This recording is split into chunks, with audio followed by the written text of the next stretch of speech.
Hi everyone, I'm Keith and welcome to the UQ Mars Inventor Workshop series.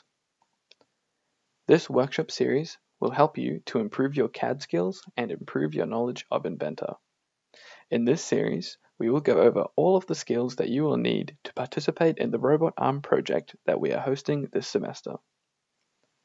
Before we get started, you'll need to ensure that you already have Inventor installed on your computer.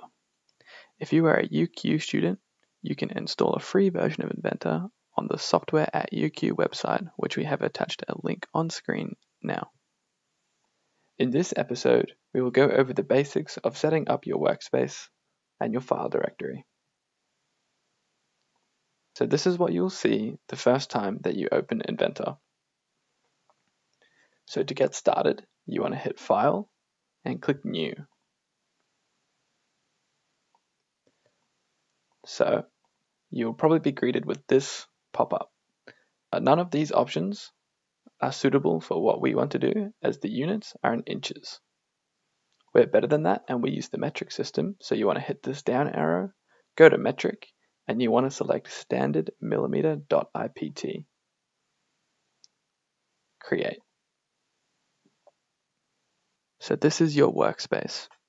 The center of the screen is where your parts will show up, and you can manipulate them in 3D space. The top of the screen has all of your tools and functions which you can use to manipulate your object, and the left-hand panel will show you all of the manipulations which you have already done on your object. We'll explain all of these features and more further on into the series. In the next video, we're going to start creating our first object.